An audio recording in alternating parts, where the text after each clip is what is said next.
J'attache beaucoup d'importance au passage du 6 au 7. J'en ai déjà parlé, mais je le répète. Le 6, astrologiquement, ça s'arrête à Jupiter. Et quand on passe au 7, on passe à Saturne. Et dans le livre de la Genèse, on a les 6 jours de la création, et on a le 7. Septième jour, qui est présenté non pas au premier chapitre de la Genèse, mais au début du deuxième chapitre.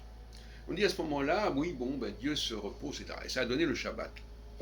Alors moi, ce que je voudrais vous dire, je le répète, c'est que le Shabbat est une invention saturnienne. C'est-à-dire une invention qui introduit un stade différent, qui, à mon avis, est introduit par les sécessionnistes du royaume du Nord, du royaume d'Israël. Parce que la sécession entre le Nord et le Sud, à la mort de Salomon, elle est liée aussi à deux cultes différents, celui de Saturne et celui de Jupiter. Celui de Jupiter, c'est celui d'Yahvé. Bon. Et alors, il y a une sorte de syncrétisme entre ces deux religions judaïques, si on peut dire, qui a fini par... Ce qui fait que le Pentateuque est écrit essentiellement par des Israélites, et non pas par des gens de Judée. Et la preuve, c'est que toute la sortie de l'Exode, toute la sortie d'Égypte, on parle tout le temps les enfants d'Israël, Bnei Israël. Donc ça vient, c'est pas par hasard, vous croyez. Il est bien évident que les Judéens qui sont en guerre avec les gens d'Israël, ils vont pas s'amuser à raconter une sortie d'Égypte qui s'est faite au profit des Israélites. Moïse étant présenté comme le chef des Israélites. Enfin bon, donc tout ça c'est très très confus, très tordu. Alors, ce que je voulais dire, donc pour moi il est clair que, alors, si on prend le cas du Shabbat, on pourrait dire à la limite que le vendredi soir c'est le jour de Jupiter et le samedi c'est le jour de Saturne.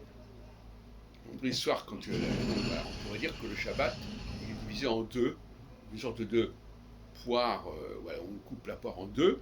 Hein. La nuit venue, c'est le jour de Jupiter. Et puis, le lendemain matin, quand il fait jour, c'est le jour de Saturne.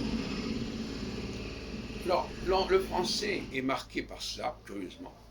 Je l'ai déjà dit, mais je le répète, parce que tout le monde n'a pas entendu ce que j'ai pu dire. On a 60, 50, 60, et puis au lieu d'avoir 70, on a 70. Ce qui veut dire qu'on ne prononce pas le nom, on ne prononce pas le 7 en français pour les dizaines. Au lieu de dire 70, 60, 70, on dit 70. Ce que ne font pas d'ailleurs les autres francophones de Belgique et de Suisse, etc. Je ne sais pas comment ça se fait d'ailleurs. Je ne sais plus comment ça se fait au Québec. Et puis un autre cas qui vient confirmer. On dit 12, 13, 14, 15, 16, et puis 17, 18, 19. Donc le schéma n'est plus le même à partir de 16. On n'a pas... le 7 est précédé d'un 10.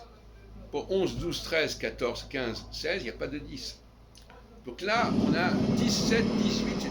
Donc là aussi, il y a un statut particulier, donc le 7 n'a pas le droit de former à lui tout seul un nombre, en quelque sorte. Il n'y a pas une forme, comment pourrait-on dire, 15, 16, 17, je ne sais pas quoi on pourrait dire quelque chose comme ça. Ça n'existe pas en français. Donc la langue française est l'héritière, à mon avis, parce que pour moi, la langue française transmet un savoir extrêmement ancien, d'où le génie de sa propre langue, j'en ai déjà parlé à plusieurs reprises. Et donc là, elle nous transmet quelque chose d'extraordinaire, à savoir qu'il se passe une division majeure entre le 6 et le 7, qu'on retrouve dans le domaine biblique, c'est quand même pas n'importe quoi.